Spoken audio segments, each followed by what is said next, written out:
Good day, everyone. We are the last reporter for BECD Math 3A. And today we will tackle about the Philippine history, the social, cultural, political, and economic issues. These are the learning objectives. The students will be able to analyze social, political, economic, and cultural issues in the Philippines using the lens of history and understand the several enduring issues in the Philippine society through history. These are the content, definition, constitution, and especially the issues social, political, economic, and cultural. So first, let's know what is constitution. Constitution is defined as a set of fundamental principles or established precedents according to which a state or other organization is governed. Thus, the world itself means to be part of a whole. The coming together of distinct entities into one group with the same principles and ideas. So, ang Constitution is mauna siya ang basic principles and laws of nation, state, or social group nga nagdetermine sa powers and duties of the government. And mag-guarantee siya sa certain rights to the people in it or the people belong in it. Now, let's go on to the 1973 Constitution. This Constitution is draft presented to President Marcos. This is composed of 17 preamble. And this year or constitution, mao ni siya ang time nga na-issued o proclamation ang Philippines nga under sa martial law, which is September 21, 1972. Additionally, the 1973 Constitution of the Philippines enacted during the martial law era under the President Ferdinand Marcos. Nag-aim sila nga ma-address ang social issues such as the poverty, inequality, and social unrest. However, it also lead to increased authoritarianism and human rights violation. So we all know that under this 1973 Constitution, in this period, Ferdinand Marcos Sr. is the president. So the implementation of martial law in this era is rampant. So the social issues involve suppression of civil liberties, human rights, persecution and imprisonment of political opponents, activists, and journalists. So, tanan mo kontra ka Marcos will be persecuted and ma-prison gid sila because naaman ang authority tanan kang Marcos. So, next is the censorship and control of media to suppress dissenting voices. So, at this period or time sa administration ni Marcos is makontrol gid niya ang media to spread or to control unsa ang gagawa sa media or sa news. So, next is the increased militarization and repression of dissenting voices, widening the gap between rich and poor and exacerbating poverty and inequality. So, at this time, ang mga dato is madato pa and the poor will be remain poor. So, the 1973 Constitution centralized power, allowing Marcos to govern with almost absolutely authority. This concentration of power in hands of the president weakened checks and balances, leading to one-party system dominated by the party or the Kilusang Bagong Lipunan. So the political issues involves the concentration of power in the hands of Marcos as a dictator, manipulation of the constitution to prolong Marcos' rule and legitimize authoritarianism, erosion of democratic institutions and processes such as the manipulation of elections and the constitution-making process, lack of checks and balances, leading to unchecked executive power. So, at this time, iharag yung tanan masunod. Marginalization and repression of opposition parties and voices. The economic policies under the 1973 Constitution favored crony capitalism, where those associated of Marcos known as cronies benefited from economic opportunities, leading to widespread corruption and economic disparity. The imposition of martial law and authoritarian rule under the 1973 Constitution suppressed dissent and cultural expression. This period saw the rise of censorship and control over media and the arts, limiting cultural diversity and freedom of expression. After the martial law era, mas nipagaan or mas inclusive ang government na sa 1987 Constitution, labi na sa mga issues. So in social issues, na-emphasize na ang democracy o people's empowerment. Na-recognize na pod og diverse sectors through the party list system, and also potential for decentralization through federalism aiming for more inclusive governance. So dire ang government is mas inclusive na sila and mas nipakusog ang people's empowerment. Moreover, the 1987 Constitution nag-seek gid sila to establish democratic government with a system of check balances. So, pag kabalo naman kita, kung moingon tag democratic, nag-rule siya sa people para pod sa people nga nabilong sa organization or sa nation. So, it limited the powers of the president to prevent a return to authoritarian rule and allowed for the establishment for multi-party system. So, dili lang kay ang president gyud ang mas pinakataas. So, it highlights the inclusivity among government and the people belonging in it. Next is the economic issues. Promotion of equitable wealth distribution through measures like the party list system. Nagkuan sila o kanang equitable nga wealth distribution sa mga people or sa tanan people, mostly those nga katubitang naa sa party list system, and potential move towards federalism to address regional economic disparities, and emphasis on lawful conduct and combating corruption through independent commissions like the Office of Ombudsman. So, ang kaninga constitution kay ilahang gina-combat ang corruption nga mahitabo sa government. So, the 1987 Constitution guaranteed freedom of speech, press, and expression, promoting cultural diversity and the free exchange of ideas. So, grabe ka-inclusive ang government nato sa 1987 Constitution. It sought to promote a culture of democracy and human rights in contrast to the repressive cultural climate of the martial law era. So dako gyud kayo opposite gyud kaayo ang nahitabo ang nahitabo sa martial law era kaysa diri sa 1987 Constitution. So diri is nag-focus gyud nga ang human rights and inclusivity sa government, dili lang kay siya ang president, si Corazon Aquino lang ang president, siya na gyud ang pinakataas, dili, but they offer inclusive government at gi-highlight nila ang human rights sa mga people. Political issues, establishment of checks balance among branches of government, limitation of presidential powers, particularly in declaring martial law, impeachment process for elected officials ensure accountability. For the cultural issues, recognition of cultural diversity through representation in government, establishment of autonomous regions to empower local communities, promotion of ethical conduct and accountability in public service. Next to tackle is the evolution of taxation in the Philippines. The first one is taxation in Spanish Philippines. The second is taxation under the Americans. The third is during the Commonwealth period and the fiscal policy from 1946 to present. Before specifying the evolution of taxation in the Philippines, let's first define the taxation itself. So this is the reality that all citizens must contend with for the primary reasons that government raised revenue from the people they govern to be able to function fully. Taxation is a government mechanism to raise funds, develop, and evolve through time. And in the context of the Philippines, we must understand that it came with our colonial experiences. So as Filipino,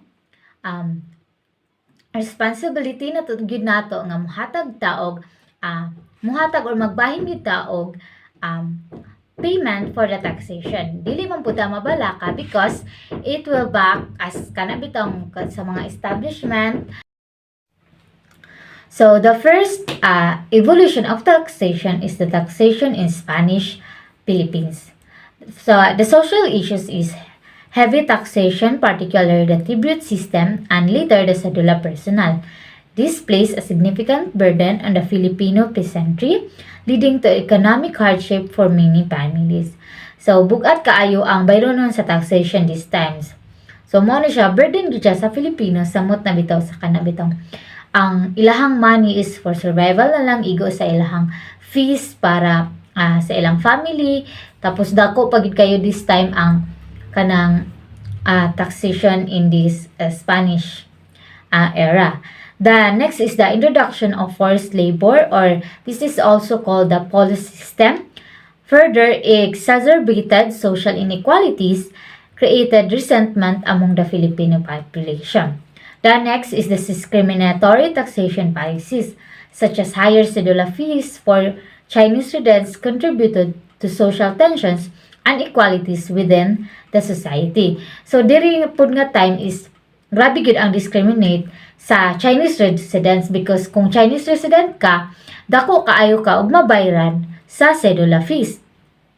And kung siya kaning of course, dili gyud siya equal para sa society and also para pud sa Chinese residents here in Philippines. This is also created social tensions because of Chinese and the Filipino and the Spanish. The next is the political issues. So, ang taxation policies this time is including tribute collection and the imposition of direct and indirect taxes, reinforce Spanish colonial control over the Philippines by providing a source of revenue for governance and maintenance of control. So, there is ang Spanish yun ang control over the Philippines, and nagkuan pud sila imposition of direct and indirect taxes. The next is the use of forced labor as part of taxation system, serve not only as a means of economic exploitation but also as a tool for maintaining political control and territorial defense. So, ang forced labor is na part of siya sa taxation system nga nagkuan siya nagmean siya nga economic inequalities bitaw, because and also the maintaining of political control and ang territorial defense po. The next is the economic issues in this era. The taxation system, particularly the tribute and cedula personnel, affected economic productivity and agricultural practices as Filipino were forced to increase production to meet tax demands, leading to changes in the land use and agricultural system. So, diri sa ang taxation system nila is ang kanabitong higher ang tax bitaw, mas dako ang tax, and mapugos gyud ang ato ang mga Filipino agricultural nga imit ay tungod sa ilahang kinahanglan imit ang bayronon sa tax, kinahanglan pud batasan nila ang ilahang product or productivity, because kung barato ra ilahang product, murag igo na lang siya ibayad bitaw sa tax. So, kinahanglan gyud ma-meet nila ang tax and also the ginansya pud sa ilahang product.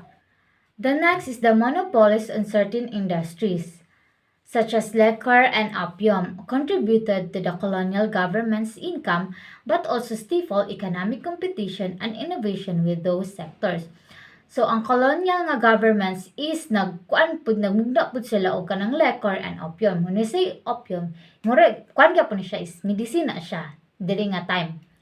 So, ang kanipod, and of course, makuan good na ang economic competition kaysa mga product nga liquor and medicine pod sa ato ang mga Filipino. And makuan gyud siya og economic competition din. Makuan siya innovation sa kato mga sector nga. Example, gamaligay gapon og liquor and gamaligay gapon siya og medicine. So, competition gyud siya this time. The next is the cultural issues. The imposition of Spanish taxation systems and forced labor practices disrupted traditional Filipino cultures, structures, and cultural practices, leading to resentment and resistance among the population. So, ang Spanish yun ang mas higher good sa Filipino this time. The next is the discriminatory taxation policies against Chinese residents further exacerbated and cultural tensions and contributed to social stratification with Filipino society. So, mo to was what I said earlier nga ang discriminate gyud diri nga part is ang Chinese residents dagko kay sila og hatagan og tax, and this also kanang ni na cultural tensions, of course, and social satisfaction within the Filipino society. So let's proceed to the taxation under the Americans. So from 1898 to 1903, the Americans followed the Spanish taxation system with some modification or changes. So from Spanish period, ang ilang taxation at that time is taas kayo. So pag abot sa mga Americans, ilang gimodify and gipanguban nila ang mga tax. So they have this taxation called the urbana or the land tax that is payable annually by the virtue of the ownership of land. Tax evasion is an illegal practice where a person or an entity intentionally does not pay due taxes. So, rampante siya sa mga riches sa una kay nagsalig sila nga dato sila og dili sila gukuron sa batas. So, next is the social issues under the American period, in which first it increased taxation burden on the population, especially on items like alcoholic beverages and tobacco, which could affect the consumer and behavior of the public. So these are the 10 major resources of revenue. First is the license on taxes on firms dealing in alcoholic beverages and tobacco. Second is the excise taxes on the alcoholic beverages and tobacco products, taxes on books and bankers, document stamp taxes, the cedula, taxes on insurance and insurance company, forest products, mining concessions, business and manufacturing, occupational and licenses. So these are the political issues under that period. First is the changes in taxation policies could lead to a political unrest or the opposition from affected groups, especially if perceived as unfair or burdensome. So, sa pag-change na sa taxation, daghang kayo nag-alma og nag-oppose because mautro na sad ang dagan sa pagbayad sa tax. So, second is the establishment of national lottery could be seen as a government strategy to generate revenue at the expense of the population's gambling habits, potentially leading to political debates or controversies. So kaning lottery is nagsugod ni siya from Spanish period dayon. Gipadayon ra din nakita sa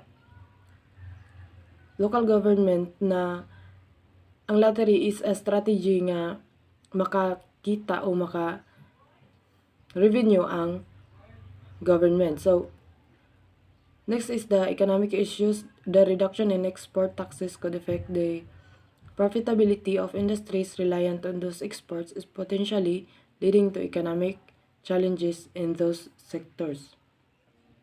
Second is the introduction of new taxes and revenue raising measures aimed to making up for lost revenue could impact businesses and individuals differently, potentially influencing economic inequality. So pag reduce na sa mga export or sa mga products nga pa-export, pag reduce na sa taxes is dagan kayo ang naapektuhan nga mga industries. So diri na nagka-challenge ang about sa ekonomiya sa country. So the next is the cultural issues.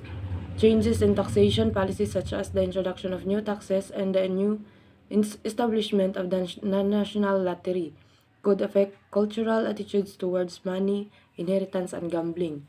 So, national lottery is kabalo man jud ta nga magpagawas tag kwarta. So, nahimo ni siyang cultural issue because mahulog na pod siya nga sugal. So, the shift from Spanish system of taxation to American influence policies could lead to cultural tensions or adaptation as a Filipino population navigates changes in governance and economic structures. Taxation during the Commonwealth period. Social issues. Increased income taxes and imposition of the residence tax could have placed a financial burden on individuals and families, especially during the period of economic uncertainty.